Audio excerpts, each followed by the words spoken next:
Operation tiger म्हणून चालणार नाही, टायगरवर अन्याय होईल असं मला वाटतं. आपण असं म्हणावं लागेल, ऑपरेशन बाजार, विचाराचा बाजार झालाय, नेत्यांचा बाजार झालाय, पक्षाचा बाजार झालेला आहे. आणि मला एवढंच तुम्हाला सांगायचं की नक्कीच खासदार फोडण्याचा प्रयत्न आमच्या पक्षातही होईल, समाजवादी पक्षामध्ये सुद्धा होईल, पण आमचीही फुटणार नाही, समाजवादी पक्षाचे फुटणार नाही, इतरही पक्षाचे फुटणार नाही. आकडा त्यांना 60चा पाहिजे.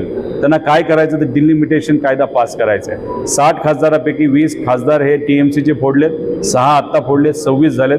पुढचे अजून काय त्यांना काय फुटेना. त्यामुळे आम्हाला विश्वास आहे आमचा आमदारही फुटणार नाही आणि खासदारही फुटणार नाही. शिवसेनेचे उभाटाची आणि आमदार अर्जुन खोतकर म्हणाले की एकनाथ शिंदेने जर ठरवलं तर 14 आमदारांना रोखणारा कोणी जन्माला सुद्धा नाही आला. असं कोण म्हणतं? अर्जुन खोतकर आमदार जन्मले आहेत ना, सामान्य लोक जन्मलेत. फोडाफोडी करा. लोकसभेमध्ये जसा लोकांनी निर्णय दिला तसा आता विधानसभेला 100% त्या ठिकाणी देतील. आणि लोकच चिडलेली आहेत. लोक काय म्हणतात, आम्ही आहेत एवढ्या अडचणीत. पेट्रोल डिझेलचे भाव, खरं तर तेलाचे भाव पडून सुद्धा अजूनपर्यंत कमी नाही झाले. शेतकरी अडचणीत, बेरोजगार युवा अडचणीत, विद्यार्थी अडचणीत, महिला अत्याचार मोठ्या प्रमाणात वाढतात. आणि आज TV उघडल्यानंतर आम्हाला काय कळतं की हा इकडे गेला तो तिकडे गेला. त्यामुळे 29ला आम्हाला असं वाटतं की लोक, सामान्य परिवारातलं प्रतिनिधित्व करणाऱ्या लोकांना जर संधी पक्षांनी दिली, आमच्या पण पक्षांनी आणि आमच्या मित्र पक्षाले, त्या लोकांना लोक स्वीकारतील आणि त्यांना निवडून देतील. त्यामुळे हे जे काय चाललंय हा तमाशा थोड्या दिवसासाठी, थोड्या महिन्यासाठीच. आणि आमदारांना आत्ता फोडलं जाणार नाही, खासदारांनाच पहिलं फोडलं जाणार आहे. त्याचं मुख्य कारण, प्रयत्न केला जाणार आहे, त्याचं मुख्य कारण आहे डिलिमिटेशन कायदा. डिलिमिटेशन कायदा पास तर होणारच नाही, पण तो जोपर्यंत होत नाही तोपर्यंत एकनाथ शिंदे साहेबांच्या पक्षाची किंमत आहे, अजितदादांच्या पक्षाची किंमत आहे आणि खासदारांची किंमत आहे. एकदा डिलिमिटेशन कायदा होणार नाही असं त्यांना कळलं, तर डिलिमिटेशन कायदा चुकून मारून मुटकून जर झाला तर यांची कितीही किंमत राहणार नाही. अमित शाह साहेब मुंबईत येऊन जसं बोलले होते 2029ला एकला चलो, तसंच एकला चलो आणि 2 कुबड्यांना बाजूला टाकलं जाईल अशी परिस्थिती दिसेल. त्यामुळे आमदार फुटत असताना याच्या पुढं काय फक्त विरोधातलेच फुटतील असं नाही. 29ला एकला चलो हा नारा जो अमित शाह साहेबांनी दिलेला आहे, त्यामुळे एकनाथ शिंदे साहेबांचे सुद्धा आमदार फुटणार आहेत आणि अजितदादांच्या पक्षाचे सुद्धा फुटणार आहेत. आणि यातले बहुतांश आमदार हे भाजपमध्ये जाऊ शकतील. पण जेव्हा लढाई होणार आहे, जेव्हा लोकशाहीची लढाई होणार आहे, विधानसभा आणि लोकसभा, तेव्हा मात्र लोक निर्णय वेगळा घेताना आपल्या सगळ्यांना बघायला मिळतं. शशिकांत शिंदे साहेब पुढच्या काही दिवसांमध्ये जिल्ह्यामध्ये जिथं आपल्याला कुठेही जिल्हा अध्यक्ष नाही तिथं ते निर्णय घेत आहेत.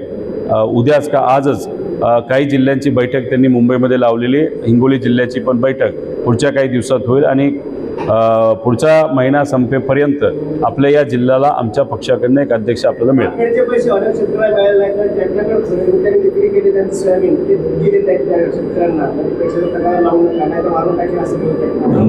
नाफेडच्या अंतर्गत झालं असं आहे की सोयाबीनपासून कांद्याच्या पिकापर्यंत तिथं एक नेटवर्क तयार झालेलं आहे. त्यामुळे खरेदी कोण करतं तर खरेदी काही प्रायव्हेट कॉन्ट्रॅक्टर करतात.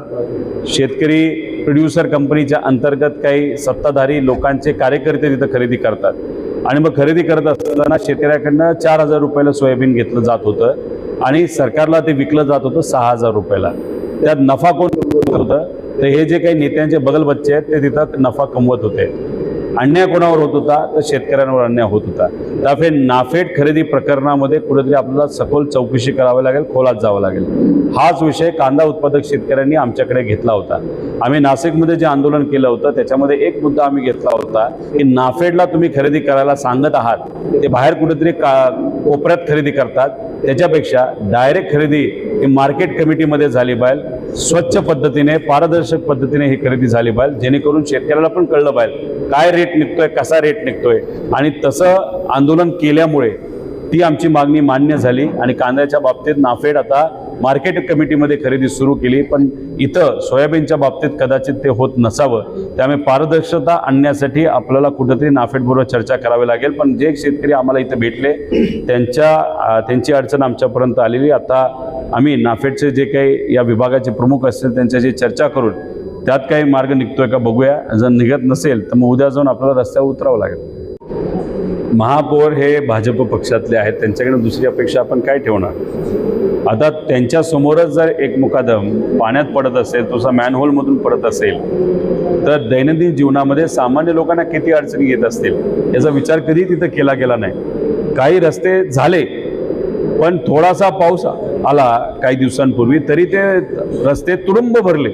जसं की आता गाडीतून प्रवास करणं चुकीचं आहे, बोटीतून प्रवास आपण केला पाहिजे. काल परवा पाऊस झाला, मोठा झाला, पण उद्या जाऊन अजून मोठा पाऊस झाला आणि जर भरती आलेली असेल समुद्राला तर मग फार मोठा घात होऊ शकतो. त्यामुळे मला एवढंच महापौर मॅडमला सांगायचं आहे की उगाच खापर दुसऱ्याच्या कोणाच्या तरी डोक्यावर फोडण्यापेक्षा जबाबदारी घेणं शिका आणि कुठेतरी निर्णय योग्य पद्धतीने घेऊन हे जे काय परिस्थिती झालेली आहे मुंबईची ती कुठेतरी नीट ठेवा, नाही तर मुंबई बुडत चाललेली आहे अशी आजची परिस्थिती आहे. ऑपरेशन नॅशनल हायवेमध्ये गडकरी साहेबांचा सहभाग असतो. स्टेट हायवे MSRTC कडनं जो बनवला जातोय त्याच्यामध्ये कुठेही केंद्रातल्या नेत्यांचा सहभाग नाही. पूर्णपणे याच्यामध्ये राज्य सरकार निर्णय घेणारं आहे. त्यामुळे 800 किलोमीटर हा रस्ता फक्त हे 40,000 कोटी खाण्यात यावे. आंध्र प्रदेशच्या एखाद्या कॉन्ट्रॅक्टरला तर गुजरातच्या एखाद्या कॉन्ट्रॅक्टरला हे काम देता यावं. आणि त्याच्याचबरोबर गडचिरोलीमध्ये जे खनिज आहे ते जेव्हा काढलं जाईल तिथून ते एक्सपोर्ट करण्यासाठी आपल्याला गोव्याला न्यावं लागतं. त्यामुळे तिथं असणाऱ्या जो माईनवाली कंपनी आहे त्याला मदत व्हावी, त्यांचा येण्या जाण्याचा प्रवासाचा खर्च कुठेतरी कमी व्हावा. कारण का त्या माईनमधून खनिज 25 वर्ष मिळणार आहे. 25 वर्ष जर येण्या जाण्याचा खर्च त्या कंपनीचा वाढला तो कितीतरी हजारो कोटीमध्ये जातो. त्यामुळे त्या कंपनीचा विचार केला जातोय, भ्रष्टाचाराचा विचार केला जातोय. तर सामान्य शेतकऱ्याचा, महाराष्ट्रातल्या लोकांचा विचार या मार्गाच्या बाबतीत केला जात नाही. हिंगोलीमध्ये गेल्या वर्षी 4.5 लाख हेक्टरवर नुकसान झालं. 1200 कोटी रुपये मदत सरकारकडनं मिळायला पाहिजे होती. सरकार कोणाचं आहे? सत्ताधाऱ्यांचे, भाजपचे, मित्रपक्षाचे. इथे आमदार कुठले आहेत? बहुतांश महायुतीचे आहेत. आणि मग महायुतीचे आमदार असताना सुद्धा त्या आमदारांना लोकांच्या हितासाठी निधी आणता आला नाही. सत्तेत जाऊन काय भजी तळणार आहात का? विषय एवढाच आहे की डिलिमिटेशन कायदा पास व्हावा यासाठी हे खासदार घेतले गेले आणि त्याच्याच बरोबर या खासदाराला कमीत कमी 60 कोटी ते 85 ते 90 कोटीपर्यंत निधी व्यक्तिगत कॅशमध्ये दिला गेला आहे. त्यात त्यांचं घराचं भलं झालं, त्यांच्या नातेवाईकांचं भलं झालं, परिवाराचं भलं झालं, पण लोकांच्या भल्याचं काय असाही प्रश्न निर्माण होतो. ऑपरेशन तुडवा राबवा म्हणतात संजय राऊत, त्याच्यावरती राष्ट्रवादीची भूमिका काय? लोकशाही जर जपली जात नसेल, संविधान जर टिकवलं जात नसेल तर आपल्याला आक्रमक व्हावं लागेल. ते तुडवा म्हणतात, आम्ही आडवा म्हणू. कायदा सुव्यवस्था उभी राहील. आज सामान्य लोक अडचणीत असताना बऱ्याच आमच्या कार्यकर्त्यांवर खोटे त्याच्यावर कलम टाकण्यात आलेले आहेत. खोट्या कलमाच्या अंतर्गत ताब्यात घेतलं गेलं आहे आणि गरीब एखाद्या व्यक्ती जेव्हा पोलीस स्टेशनला जातो त्या गरीब व्यक्तीला न्याय मिळत नाही, त्याला भाव दिला जात नाही. महिला अत्याचार मोठ्या प्रमाणात वाढलेले आहेत. त्यामुळे कायदा आम्ही हातात घेऊ, पण कोणासाठी घेऊ? तर या सामान्य लोकांसाठी नक्कीच घेऊ. सरकार सुरुवातीपासून म्हणतंय की कुठलीच अट नाही आहे, पण मग आपण आंदोलन सुरू केल्यानंतर लोकांना सुद्धा कळालं की बऱ्याच अटी त्याच्यामध्ये आहेत. सरकारला सुद्धा कळालं की आता अडचण आपली झालेली आहे. त्यामुळे ज्या गोष्टी लपून छपून पास केल्या गेल्या असत्या, शेतकऱ्यावर मोठ्या प्रमाणात अन्याय झाला असता, आपण आंदोलन केल्यामुळे कुठेतरी आता त्या लक्षात आलेल्या आहेत. त्यामुळे शेतकरी सुद्धा वाट बघतोय की बँक त्यांना काय सांगते. बँकेने सांगितल्यानंतर जेव्हा शेतकऱ्याला कळेल की आमच्या अन्याय झाला, शेतकरी रस्त्यावर उतरणार आहेत. त्यामुळे 29 तारखेचं आंदोलन तुम्ही बघा, खूप मोठं आंदोलन होणार आहे. लोक मोठ्या संख्येने येणार आहेत. आणि विषय एवढाच आहे की आंदोलन करायचं नाही करायचं हा विषय आपल्याकडे नसतो. लोक अडचणीत असतील, संविधानिक पद्धतीने अधिवेशनात बोलून जर विषय सुटत नसेल तर आपल्याला पर्याय नसतो. आपल्याला लोकांबरोबर राहून रस्त्यावर उतरावंच लागतं आणि ती भूमिका आम्ही सगळ्यांनी घेतलेली आहे. तुमचं आंदोलन घडत नाही तर सरकार प्रयत्न करेल का? तुम्हाला भीती आहे का संभाजीनगरचं? आम्ही कोणाला घाबरत नाही म्हणून तो विरोधात आहोत.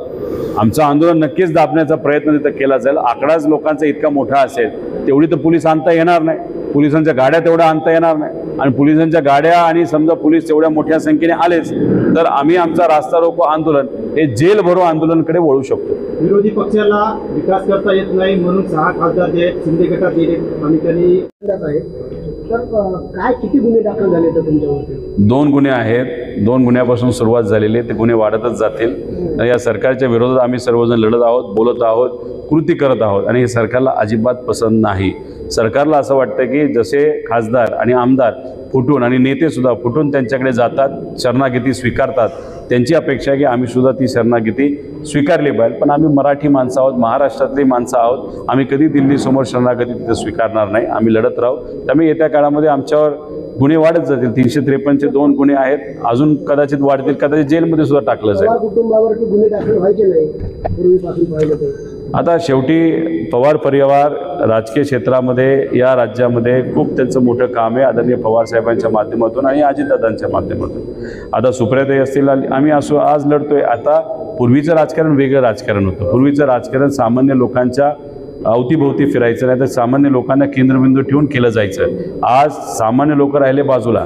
नेत्यांना विकत घ्या, पार्टी फोडा, पैसे द्या, CBIचा वापर करा, ईडीचा वापर करा, असं नवीन राजकारण सुरू झाल्यामुळे कदाचित काही सत्तेतल्या नेत्यांना असं वाटत असावं की जसे मोठे मोठे घराणे आपण फोडले तसं या पवार परिवारातल्या या लोकांना सुद्धा आपल्याला फोडता येईल, नाही भीती दाखवता येईल.